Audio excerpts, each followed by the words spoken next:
Gua memilih yang... Kalau di video comparison sebelumnya kita bandingin Redmi Note 13 Pro 5G sama Poco X6 Pro dan berasa gap di antara kedua HP-nya itu kayak terlalu jauh, atau kalian bisa cek videonya di sebelah sini. Kali ini gua ngebawa HP yang dari segi harganya itu lebih mirip-mirip di harga 4 jutaan kecil, yaitu Samsung Galaxy A25 dan Realme 12 Plus. Kita bakal adu dari segi performance, kamera, layar, desain, sampai user interface. Jadi mana nih HP yang paling worth it buat kalian beli di harga 4 jutaan? Kita bahas lengkapnya di video ini. Let's go!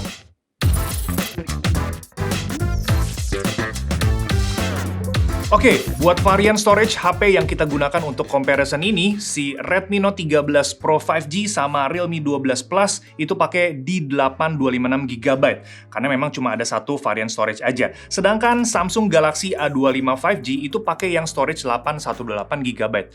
Sebenarnya memang ada varian yang 8256GB, tapi nggak apa-apa, itu cuma beda kapasitas penyimpanannya aja. Dari segi harga, ini sebenarnya Realme yang paling murah di comparison ini ya, dengan storage juga yang lumayan gede. Dan feel free juga buat kalian pause video ini buat ngeliatin spek ketiga HP-nya. Atau kalau kalian mau pantau lebih lengkapnya lagi, itu gue juga taruh di kolom deskripsi. Dan jangan lupa juga buat kalian klik like dan subscribe kalau belum, karena di Besindotech kita bakal bikin comparison HP yang seobjektif mungkin dan kalau bisa berimbang lah. Nah, buat mempermudah penyebutan HP-nya, gue bakal persingkat jadi Samsung, Redmi, dan Realme. Nah, kita mulai dari yang hasilnya itu paling membagongkan, yaitu performance. Tapi sebelum kita lanjut, kalau kalian lagi ngincer gadget atau elektronik baru, boleh dong cekin di Blibli dulu. Karena pas juga nih, lagi ada Blibli THR alias tiap hari rayain dari tanggal 11 Maret sampai 1 April 2024. Nah, di periode ini kalian juga bisa belanja pakai cicilan sampai 24 bulan dengan free biaya admin dan bunga 0%. Plus ada cashback juga up to Rp500.000. Dan kalau kalian belanja di Blibli, itu nggak usah khawatir karena semua pasti 100% ori. Sekarang kita lanjut ke comparison performance-nya. Let's go!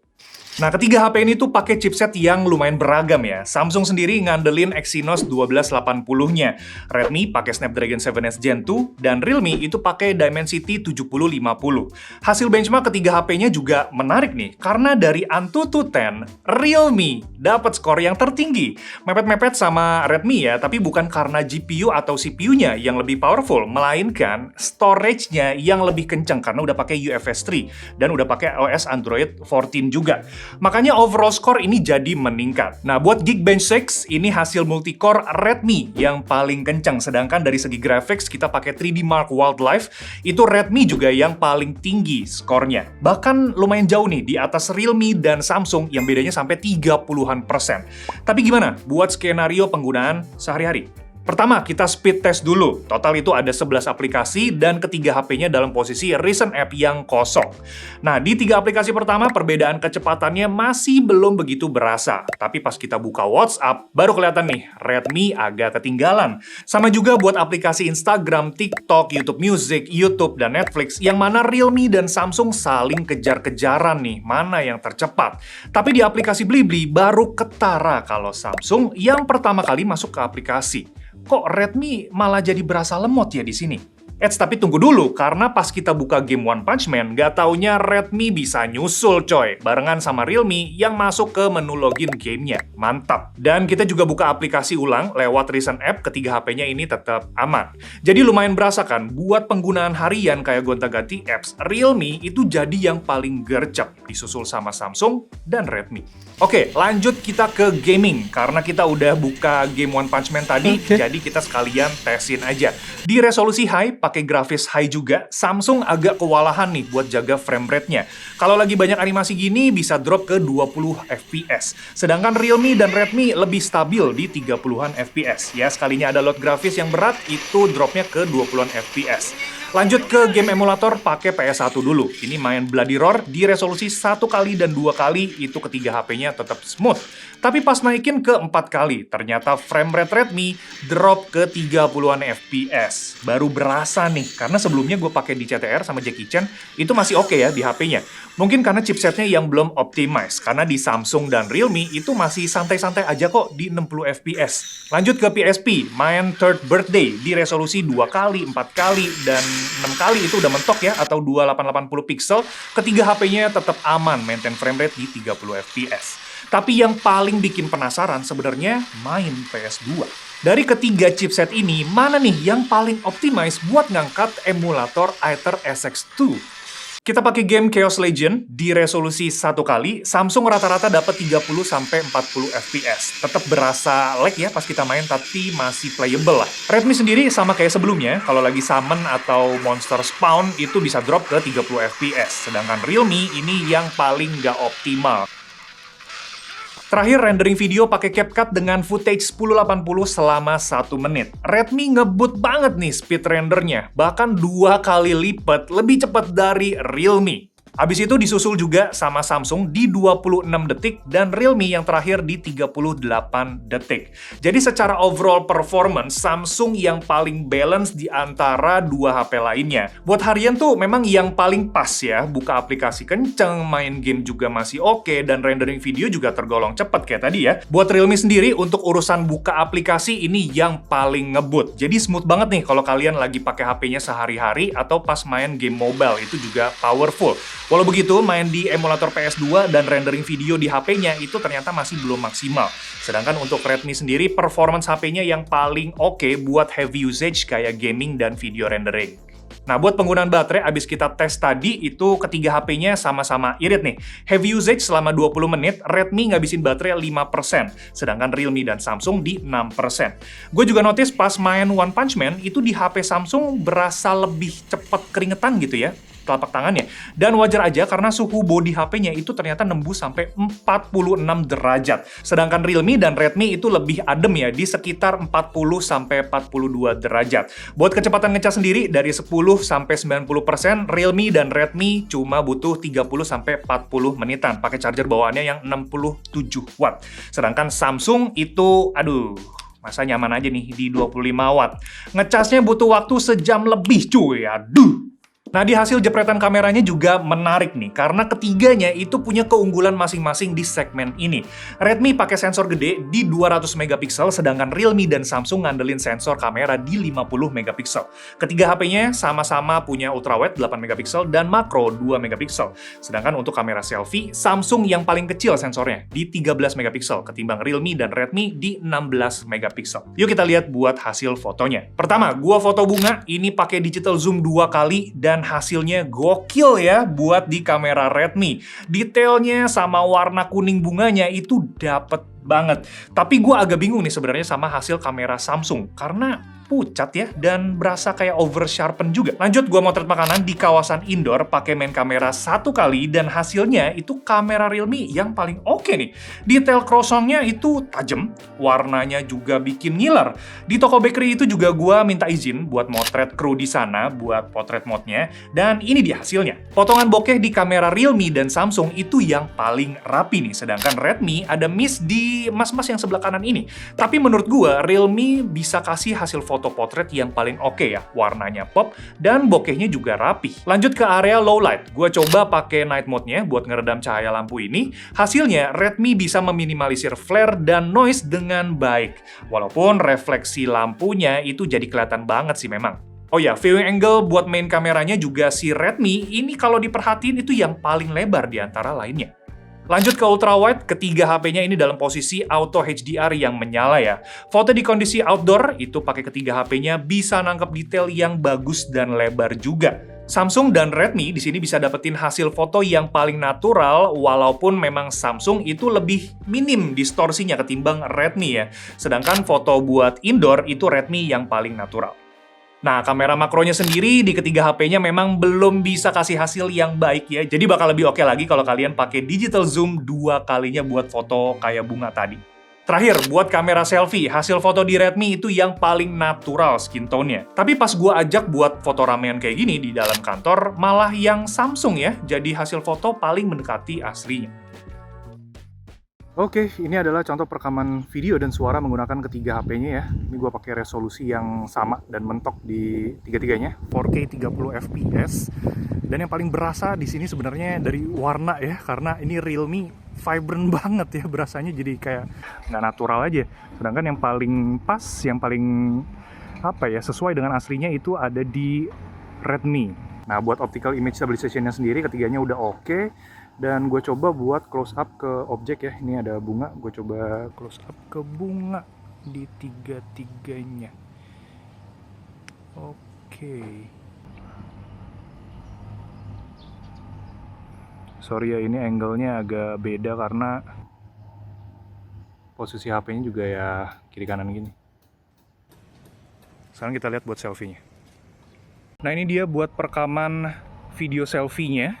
Di sini resolusinya sama 1080, tapi frame rate-nya nih buat yang Redmi berbeda di 60, sisanya 30 fps. Dan viewing angle-nya juga di Samsung ini yang paling sempit ya di antara lainnya. Tapi untuk warna sendiri, gue rasa sih Redmi yang paling oke ya. Yep. Dan tapi di Redmi nih kelihatan kayak ada jitter gitu ya. Jadi movement gue itu kayak berasa udah ketinggalan. Tapi gimana menurut kalian soal kualitas video dan suara menggunakan ketiga HP ini? Tulisin di kolom komentar. Jadi secara overall kamera Redmi dari segi detailnya, warna, dan dynamic range itu yang paling oke. Walau gitu, kamera selfie-nya bikin wajah jadi pucet nih. Nah, buat kamera Realme sendiri, ini bisa hasilin foto yang vibrant dan abis jepret itu rasanya siap gitu buat diposting ke sosmed. Potongan potretnya juga rapi, walau gitu kamera ultrawide-nya berasa terlalu pekat shadow-nya. Bikin hasil foto yang seharusnya cerah, ini jadi berasa lagi mendung. Tapi Samsung nih, yang hasil fotonya kurang memuaskan menurut gua. Saturasi warna fotonya tuh kayak berasa kurang tinggi, dan white balance-nya juga terlalu cold. Walau gitu, hasil foto selfie dan ultrawide-nya di Samsung itu oke ya. Oh iya, pas gua motret di kamera Samsung juga tampilan preview viewfinder-nya itu bakal berbeda banget nih dengan hasil akhirnya. Kalian bisa cek di video ini. Nah, kalau ngomongin soal layar, Samsung itu pakai ukuran 6,5 inci Super AMOLED 120Hz, sedangkan Redmi dan Realme pakai ukuran 6,67 inci AMOLED 120Hz. Tapi yang bikin salfok di antara ketiga HP-nya itu sebenarnya langsung di bagian bezelnya sih. Gua heran kenapa di harga 4 juta masih ada HP yang dagunya setebal ini. Aduh, come on, Samsung, come on. Sama juga nih buat kualitas panelnya, dipakai sosmedan atau nonton video, itu panel Super AMOLED-nya Samsung berasa warm dan vibrant banget. Sedangkan Redmi dan Realme yang pakai AMOLED tuh warnanya lebih pas ya, tetep pop tapi nggak berlebihan. Redmi sendiri ini pas gua pakai emang yang paling tajam layarnya, karena resolusinya juga yang paling gede nih, di 1,5K. Buat tingkat brightness sendiri, Realme yang paling tinggi dengan peak brightness itu sampai 2000 nits. Jadi kalau di-compare ketiganya di area outdoor, Realme memang yang paling terang dan layar Redmi yang mendekati lah. Sedangkan Samsung ini yang paling rendah memang, tapi kalau kita pakai ini masih usable. Nah, kalau kita nonton film di Netflix, cuma Redmi nih yang dapat opsi HDR dengan Dolby Vision. Sedangkan Realme dan Samsung itu informasi HDR-nya non ya, alias tidak support HDR. Dan pas kita pakai buat nonton nih, ketiga HP-nya udah pakai stereo speaker. Nah, di sini baru Samsung ya yang berasa jernih audionya.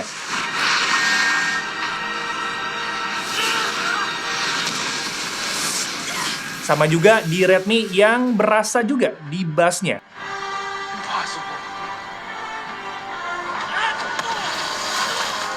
Sedangkan buat speaker Realme, ini berasa sedikit ketinggian gitu ya, si treble-nya ini yang bikin agak distorsi pas kita naikin volumenya.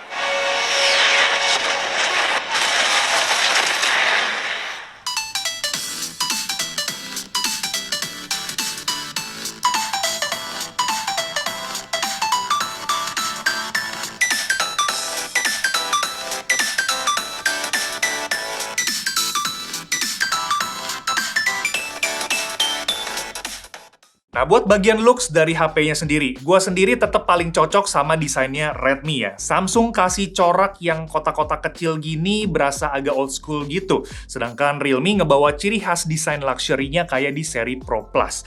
Buat digenggam, sebenarnya Samsung yang paling nyaman nih, dengan sisinya yang lebih smooth ya.